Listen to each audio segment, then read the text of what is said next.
This video is sponsored by Brilliant. It's a video game that is shattering sales records. That is to say the least. This is just a complete collapse of quality control. One of, if not the worst Rockstar launch. It really feels like this game was rushed, that they could have used a couple more months to refine everything and to really comb through all the models and textures and make sure they were up to par. $60 on this, and then you're unable to access your own game with little to no update. I'm just really disappointed in Rockstar. This trailer offers us nothing new. If this is what GTA 5 Expanded and Enhanced looks like, in my opinion, this looks no different than the PS4 version. I cannot see any kind of difference between the two. It's been what, like 8 years since the release of GTA Online? At some point, you have to move on and do something else. Like this armor system, it was made by a dev. No higher up was like, hey, you should make it so you need to put 20 inputs in to select armor. Imagine you were playing Diablo, and to use a potion, it took 20 inputs. The only good thing in GTA Online is the story, and that's it. Is it though? There's not really much story, as far as I'm aware. Because of how bad Rockstar's online security is, what people can actually do is just track my Rockstar ID, and anytime I come online, they'll be notified of that, and they can join my lobby and stop me from playing. They can literally brute force their way into my private lobbies. Having to wait out timers at the end of missions to get a decent payout. But you should be incentivized to complete things faster like every other game out there. Why not be given more for completing things faster? And just look at this character model. Need I explain more? In the shape of Patrick Star for some reason. Rockstar's reputation is not in the best of places right now, with the current perception being that Rockstar has let the success of Grand Theft Auto Online get to their heads. They're riding the success, they're riding that tidal wave. Having this company sell me the same product over and over again is not fun. And it just feels like they're neglecting so many other potential cool projects. I just remember a time when Rockstar was a lot less afraid to experiment, to be a lot more proactive about delving into other different genres and just trying things outside the box. They would kind of shoot for the moon with cool new ideas. Frankly, I'm sick and tired of it. I'm not okay with the fact that these modders got taken down. Still don't understand how Rockstar Games can put out something so poor and then be so quiet about the situation, like not say anything. This was all stuff that Take-Two and Rockstar asked for by approving the game's release, despite its, incomplete state is almost understating it.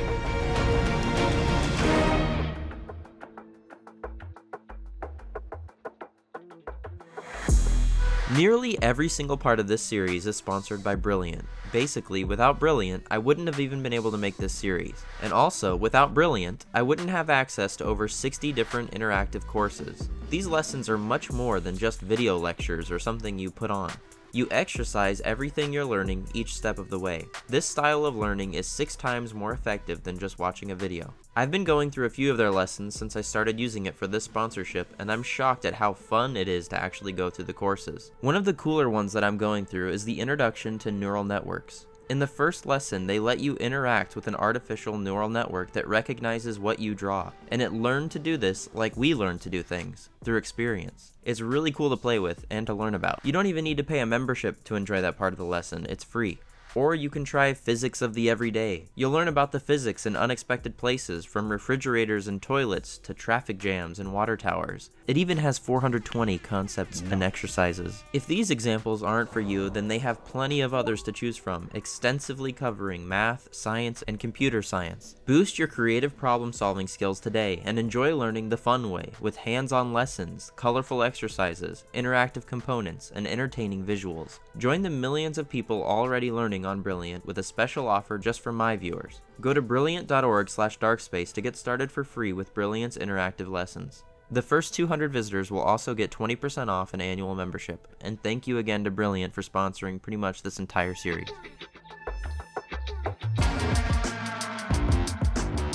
I've made around 11 videos on YouTube criticizing Rockstar Games for the management of their titles. That's about 11 videos too many. I've said everything there was to say and even repeated myself on several occasions. Despite thousands of people in the community putting heat on Rockstar Games to communicate or fix serious issues, we've been completely ignored.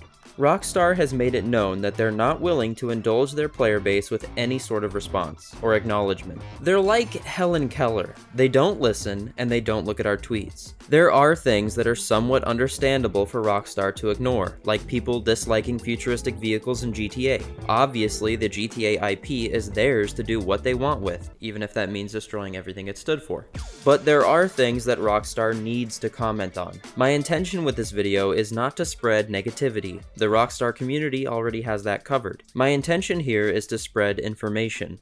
I'm also doing this to make one final plea to the studio whose games I grew up with to level with us, to talk to us, to stop hiding behind corporate speak, to stop acting like they're above us, like they're above being accountable. My goal is to cover everything that there is to cover in this series. Everything people are annoyed with and everything Rockstar regularly pretends doesn't exist. To make something that you can share with Rockstar Games, or just use to understand why people are annoyed. I want this series to be enjoyable for people no matter their stance. For people who like what Rockstar has been doing and for people who don't. Even for people who bought shark cards. I really want to thank you for watching this video, and please consider sharing it with a friend. And if you like what you see, smash that full screen button.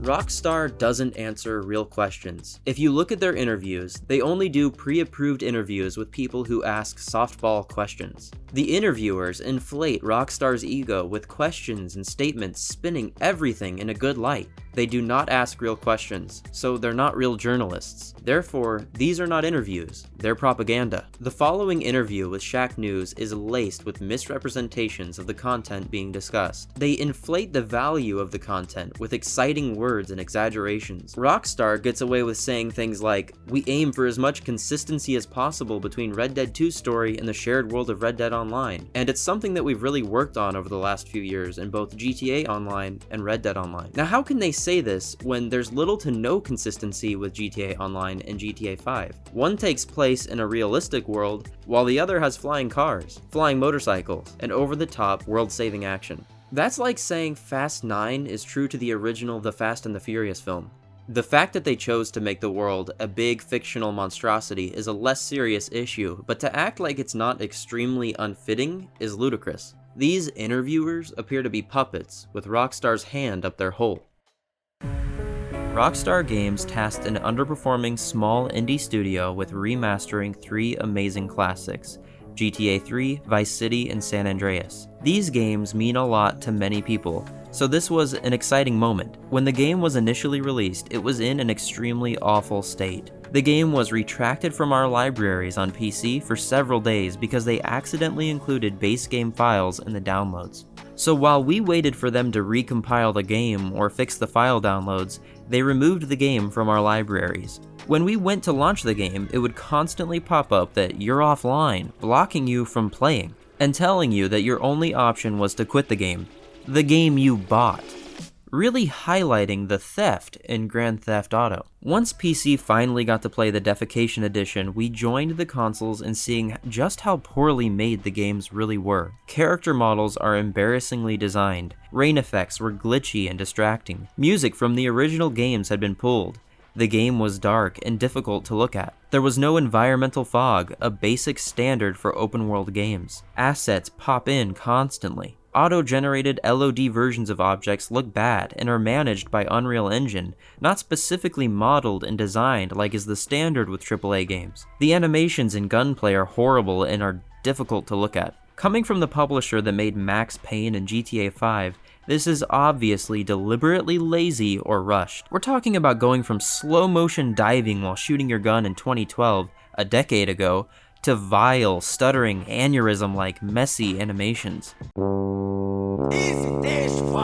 All of this despite them promising modern gameplay enhancements for all 3 titles. People who know how to code looked into the game's code, calling it a mess, old, and that it's filled with hacky fixes. They also found proof that the GTA Defiled Edition is just made up of modified versions of mobile ports. The Defective Edition's art style is cartoony, a choice that was completely off the mark. The original games did the best that they could to look realistic. Opting for this cartoony look is a cop-out because the studio in charge of its creation didn't have the skill or the capability to do a good job at something that looked real. The Rockstar launcher is essentially online only for these deformed edition games, even though they're single-player games. You need to be signed in or have the Remember Me button checked in order to play offline. Their parent company, Take-Two, targeted modders that made mods for the older PC versions of these games, threatening them legally for them to stop their work and pull it down, which is entirely their right to do as the owner of the product. But some of these mods the community was developing made it so these legacy games would be more playable on PC, because Rockstar was knowingly selling outdated games that required fixes that they weren't supplying. They took down these fan mods all to release a broken mess of a game. After the outcry of frustration from fans grew to massive heights, Rockstar offered the original games back after they had initially pulled them from all stores. They had to give the older versions back to players because the new deflated edition was so bad it didn't compare. I'm pretty sure the classic games aren't even available on consoles still. They made a post in response to all of the bad press because it was getting big enough to affect their investors. In this post, they said multiple verifiably false things. Number 1, unexpected technical issues that came to light as part of the launch. Number 2, the updated versions of these classic games did not launch in a state that meets our standards of quality or the standards our fans have come to expect. They pretend that the things I've mentioned are things that they didn't know about until after launching GTA, the defrauded edition. They had this game behind closed doors under their control. The only people that knew about these issues before launch was Rockstar Games and Grove Street Games. So if you were the only people that knew about these issues, why are these issues unexpected now after release? If you were the only people that knew about these issues, why did you release the games if they didn't match your standards of quality? You're not upset or surprised that the game was broken. You're upset you got caught and called out for it. The company that makes some of the best games the planet has ever seen should easily know that this was not up to par with actual quality. They have experience making games, yet they tasked Grove Street Games with this job, a studio that has a history of bad, broken ports. Look up Vadim M and Badger Goodger's video on Grove Street Games' older GTA ports. It's eye-opening. At the end of their post, they didn't even apologize, but rather they thanked us for our patience and understanding while they fixed the game to meet our high standards. This is Rockstar playing victim. It's not their fault. It's our fault, because we're the ones who have high standards. Later, when the dust settled, Take-Two CEO called the entire shameful launch a glitch that has since been solved. It was more than a glitch, and it wasn't solved. It was poorly patched up to create a product that barely meets the minimal expectations for such a title as Definitive Edition. They also just re-released the old games again, so I guess Strauss thinks that re-releasing the classics fixes everything. They added a weird fog that appears only when you reach a certain height. Once again, modders are already correcting these awful games because they have more talent than Grove Street Games, the company that Rockstar tasked with such a monumental job. So simply put, the community is mad that they threatened modders, sold broken, modified mobile ports for full price, then acted surprised that people weren't happy about it, and also blamed them for having high expectations, because to Rockstar, working games are high expectations. You've heard of Disney Plus. You've heard of Paramount Plus, but have you heard of GTA Plus?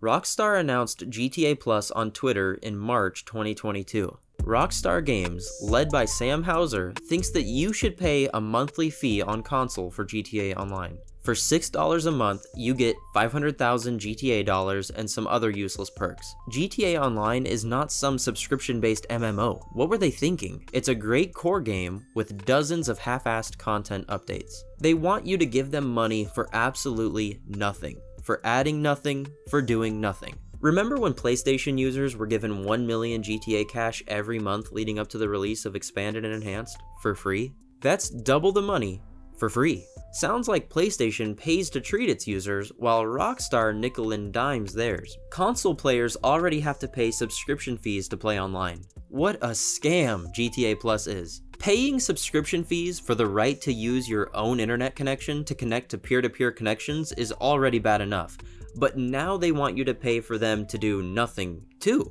I guess these gaming companies realize that console players will pay for literally anything, even if anything is nothing. I legitimately have no clue why people defend this. It's baffling to me.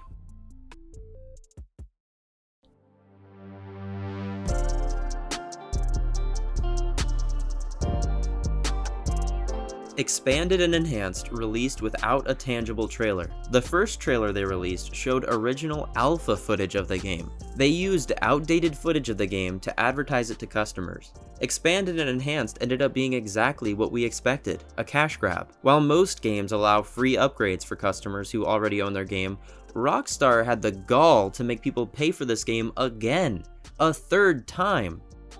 In typical Rockstar fashion, the game was even delayed. I have a theory that they delayed the game so that more new generation consoles would be in homes, since there's such a shortage of consoles due to supply shortages. I think it was more beneficial for them to let the contract DLC come out and make its money's worth, and then die out, then to release this. This looks a lot better for shareholders to see them more profitable year-round. Now, with GTA 5 Expanded and Enhanced coming out, what's really interesting is the updates to the game engine. For instance, if you actually go and check out the updates they're providing, not only is it new texture work and a new higher frame rates, they've actually started to provide things like ray tracing, which shows that the actual core engine, at least graphically, is getting massively overhauled.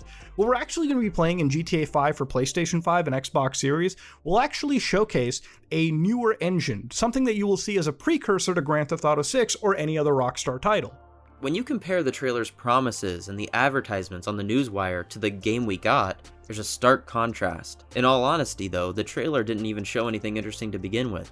Pretty much everything in Expanded and Enhanced is already available on PC. Seamless character switching is simply taking advantage of the new console generation's SSDs and performance upgrades. It doesn't appear to be something that they altered or improved. It's like saying, GTA 5, now installed on a solid-state drive. We even tested this and learned that it's even slower on PlayStation 5. PC switches even faster, even while recording its own gameplay. GTA 5 for Xbox One played on a Series S that is live streaming to a phone switches faster than PS5 GTA 5. This was just a marketing gimmick, and it's only a real improvement if you're still playing GTA 5 on PS3 or 360.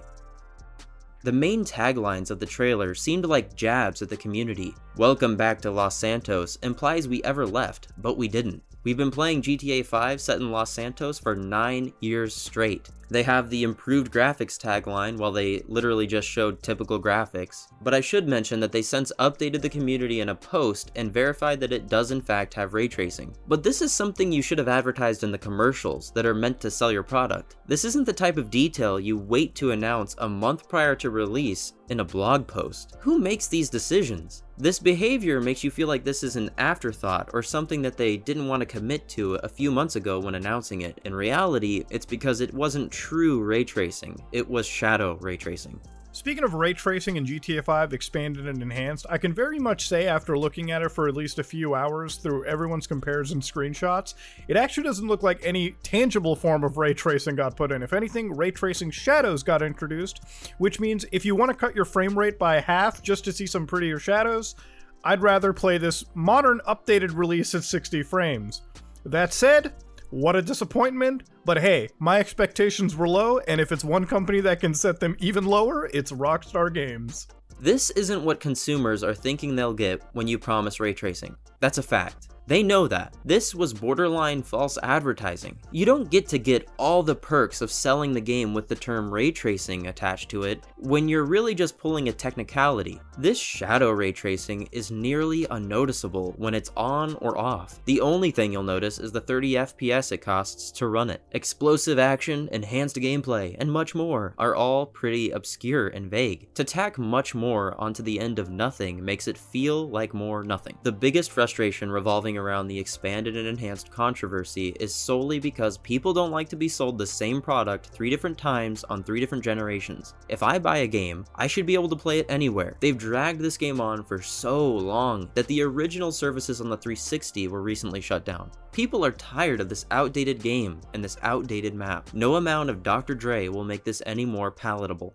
And to be clear, we're not upset that they're remastering the game for new consoles. We're upset that they're remastering the game for consoles and making people pay for it on console when PC users pretty much have this already. Now console players have to buy the game again to match and come up to par with PC.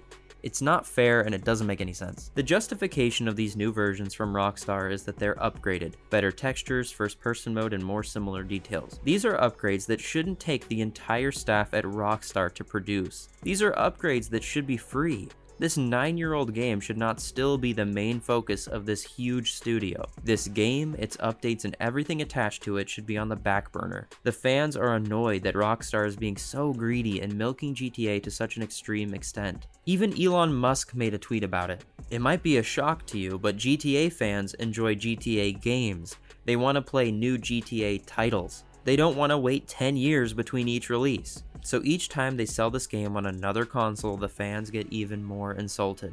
Rockstar thinks you should have spent $180 total on the different GTA 5 versions. Not to mention the fact that despite these new additions, there are no servers, no platform crossplay.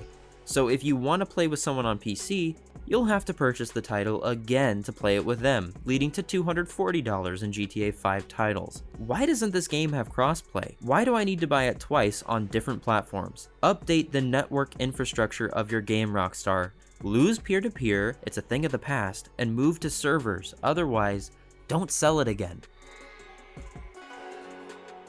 People on PS5 and PS4 are now separated because you have to commit to a one-time character transfer if you want to move. This segregates the community and isolates them from one another. And for what? For the simple fact that Rockstar is too lazy to earn a reselling of this game. Rockstar is too lazy to update this game to have a proper network base. It's just about cleaning it up just enough, making it look pretty, and isolating the new version, and reselling it again to make some more money. It's pathetic. I wanted to talk a bit about Grand Theft Auto Online security. Now, there's no doubt GTA Online actually goes as far back as Grand Theft Auto 2, when players could connect to each other using direct IP. Alright, I'm being a little bit of an asshole, I agree. But Grand Theft Auto has actually had multiplayer in a lot of its iterations, okay? You're talking about GTA Chinatown Wars, Grand Theft Auto Liberty City Stories, Vice City Stories, but when we're talking about multiplayer and the mainstream part of the multiplayer in Grand Theft Auto, we're talking about a beginning in the days of Grand Theft Auto 4, where GTA 4, I believe, was done through GameSpy servers, specifically on PlayStation 3 and PC, and through Xbox Live's own server farm for the Xbox 360 platforms. Now, GTA 4 on the Xbox and PlayStation 3 was obviously very simple multiplayer in the sense that you could free mode together, you could do some team deathmatching, and it really wasn't until Lost and the Damned that you actually started to see some level of, cooperative gameplay or mission-based structure that was really happening in the multiplayer, field.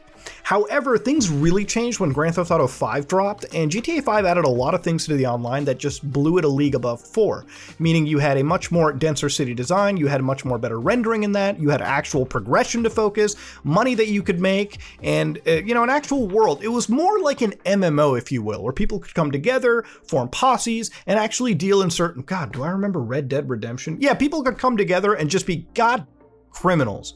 However, while GTA Online and GTA 5 is really up to what you think about it, I'm not really here to discuss overall the quality of the gameplay components or the graphical components. I'm actually here to talk about the security components on those systems.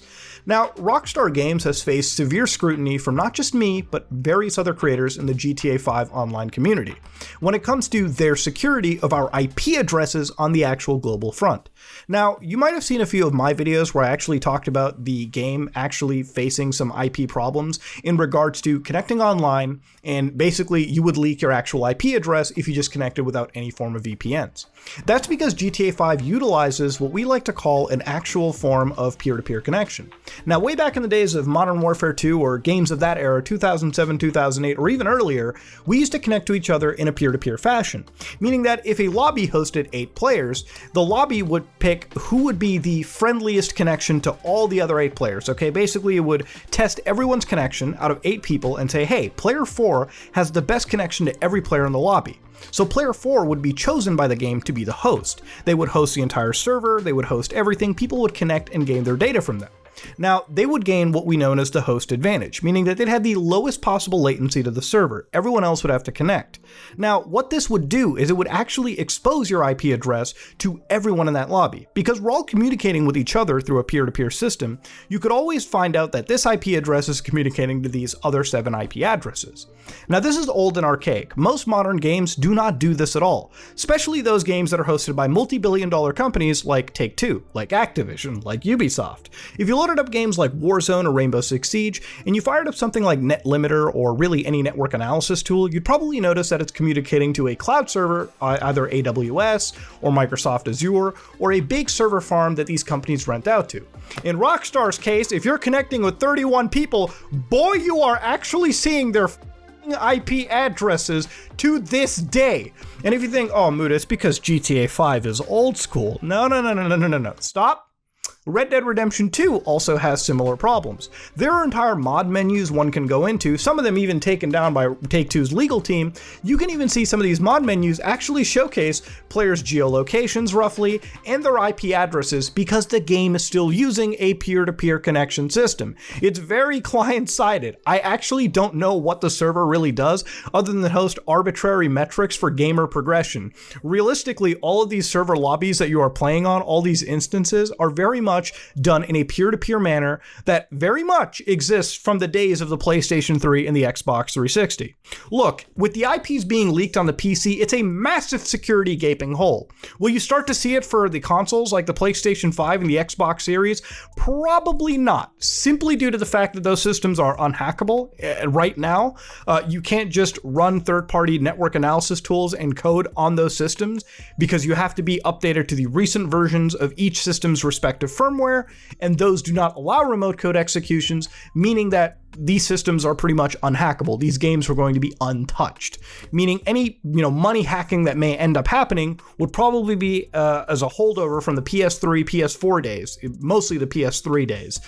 Now, as far as IPs leaked on those systems, because you're not able to run third-party stuff, you don't have to worry that much. However, for the PC, if it gets updated with expanded and enhanced systems, we're going to have to really analyze if the game is still leaking IP addresses. I honestly think with the amount of bad press Rockstar has been given, not just from the YouTube community, but from mainstream publications, they probably should change it. But that also requires them spending money on third-party server farms. And that, my friends, is a tough ask when you're talking about corporate America and corporate gaming companies running their grift. I myself faced a few problems with, my IP being leaked. Because you have a static IP in most places, I do. If my IP gets leaked, basically anybody can DDoS me when I'm streaming or really doing anything, which is why if you have a dynamic IP address, it's great because you can just unplug your modem, reconnect it, and the ISP provides you a new IP address. Now, this really goes to show you GTA 5 is the only AAA game of today's caliber that basically requires you to use a virtual private network when you're playing. Because, by God, if you even connect to the multiplayer without a VPN, it's bad news. They've already got your IP address and you are it's stored in a catalog for time immemorium, okay? That's pretty much what it is. Now, the other thing is, what if I play single player? Look, even if you connect to single player, because of how the multiplayer and the single player are interconnected, remember how you get invites into the single player from the multiplayer component? It's because of this interconnectivity that sometimes, even if you play single player while connected to Rockstar Social Club, you are still leaking out your IP address, meaning that if you want to even play the single player component of this game, you might start getting used to setting the game to pure offline mode only, adding in a firewall rule, or just getting a VPN service to play the game. Yes, I would recommend those extremes for Grand Theft Auto 5. It's not something I enjoy promoting, it's not something I enjoy doing, but if you're at all worried about your IP address, start using VPNs, or beg Rockstar, because hey, I don't even think Take-Two is the one stopping it. Beg Rockstar to get off their ass and make it so that they actually have some third-party, servers going on. It's not peer-to-peer, and they're not leaking out player IP addresses. But then again, I think I have a better chance of finding a fucking leprechaun at the end of a rainbow. So that said, though, I'm going to leave it back to you, my friend. You take on the video. I just wanted to add my piece. See you guys later. Rockstar is running the massive game that they've released multiple times and are about to release again on a peer-to-peer infrastructure. The anti-cheat is terrible on PC, and Mutahar told me that there actually is no anti-cheat. Modders can literally track your social club ID and join your games even if you're trying to play alone. They can crash your games, harass you, grab your IP, see your general location in real life, shift the blame towards your account, and more. Rockstar does not do well to protect their customers from bad apples. There is no debating that this is a security risk for its users, and Rockstar ignores it and takes absolutely no accountability. This one fact should shatter any respect the community or investors have in Rockstar. Any company that doesn't make user safety a priority is a sketchy company. Upgrade your anti-cheat. People should not be allowed to harass and stalk other people on your platform just by knowing their social club ID. Move to servers so IP addresses are not compromised. Most AAA game studios have shifted to servers by now. I mean, it's 2022.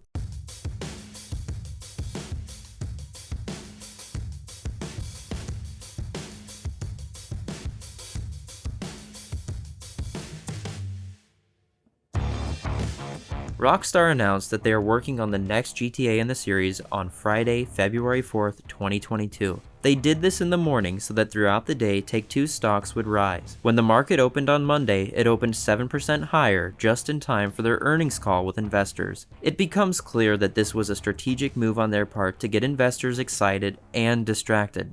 The concerns investors would have brought up about the Definitive Edition's terrible launch, expanded and enhanced next month, and Save Reddit Online quickly washed away. Because the next GTA title is on the way. Negative publicity, criticism, or real hard questions were easily dodged at the mere mention of a new GTA. I'm happy they confirmed its existence, and I'd rather they do it at a time that benefits their stock than not at all, but it just shows that even good things are muddied by their greed and lack of accountability. Shark cards are the worst thing to happen to Grand Theft Auto. It's anti-consumer. The good old days are gone for gamers. Now everything is a store.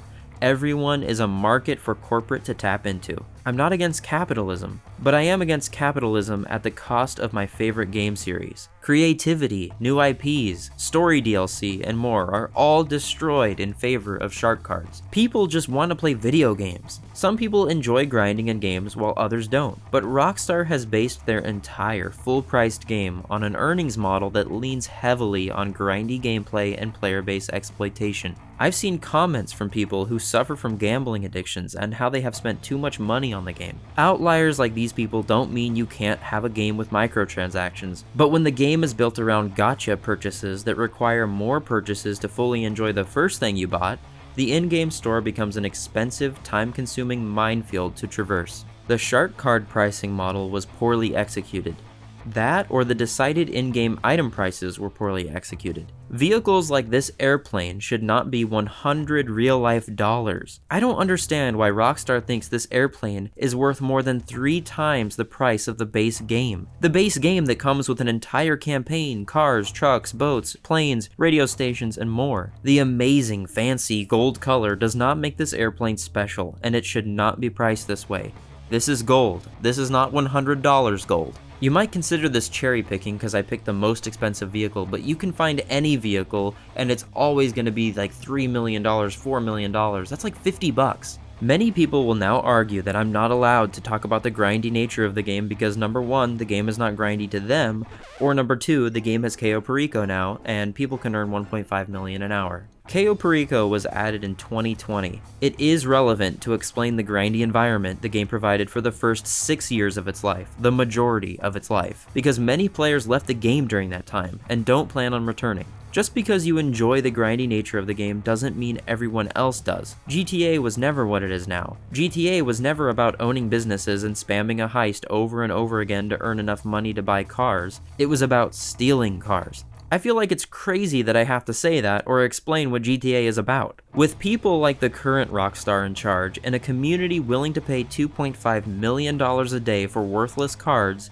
the original GTA fans are uncertain about the future of their beloved series. By the way, if you play GTA Online on PC in America, and have ever purchased a shark card, you were played. Rockstar Games sells shark cards to Americans for $100 US and to Canadians for 100 CAD. 1 Canadian dollar does not equal 1 US dollar. 1 Canadian dollar currently equals 79 US cents. This means that right now, Rockstar is selling shark cards at a major discount to Canadians, because 100 Canadian dollars, the price they pay for shark cards, is worth about 78 US dollars. Canadians that play on PC are getting a discount worth about 20 US dollars when they buy the most expensive shark card. Canadians have a 20% discount on all shark cards.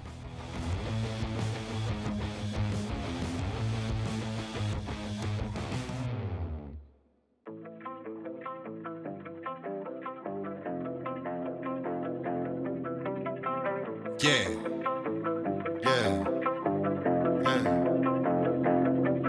Hey, yo, Rockstar, let's talk for a minute. We've been reaching out and you ain't hit us back, and I know it's just business. But that still don't make it cool, the way you move like you move. Right now, I'm trying to save Red Dead Online, and you should too. For months and months, you haven't responded. What happened to loyalty? Simple things that I want, but y'all ain't rewarded me. And GTA Online needs a quality of life update, and it needs to be moved to servers right. Oh wait, hey, your straw cell, Nick, you getting greedy. How you the CEO would take to, but Rockstar need. Now Sam Hauser is the only one left. It makes me wonder why his brother left and chose to keep the region to itself. It's clear Rockstar lost his way, and it's clear now if you a fan, you just gotta pay. And it's clear futuristic vehicles don't belong in the game. It's really insane. Ladies and gentlemen, I think they ruined a classic game. Look like Rockstar lost his way. Oh man, look like Rockstar lost his way. Look like Rockstar lost his way. Rockstar lost his way. We need to move from peer to peer. Rockstar, you know what time it is. Y'all adding stuff that don't belong. Tell me what's going down in here. The shark cards are poorly priced. The whole thing going down in here. If y'all trying to keep popping, then you might have to turn it around this year. Y'all just milking money. That's why we say y'all lost your way. The leaking IP addresses is what's wrong with GTA Online. So go back to the drawing board and give us an update one more time. Cause models can follow us in private games and that can't go down. And character models look bad. It's horrible and true. And the gun animations look horrendous and cringy too. I've been patient and waiting for an edition brand new. If we look at the pictures, most of the problems lie on you guys. Rockstar, what's the problem? What's the status? We need to know. We done voiced our complaining. I know you got our memo. Now we all on next gen, but it still feel old. Them animations you keep popping won't go. Dev team, you gotta go back in the lab and give us something new. Y'all do that and we promise to leave you alone so you can go back and get comfortable. Rockstar, this whole game on you. If you don't do nothing, the shame on you. And if you don't give us no answers, we putting that flame on you. Look like Rockstar lost his way. Oh man, look like Rockstar lost his way. Look like Rockstar lost his way. Thank you for watching part 1 of this 4-part series where we cover every single bad thing and every single great thing about Rockstar Games.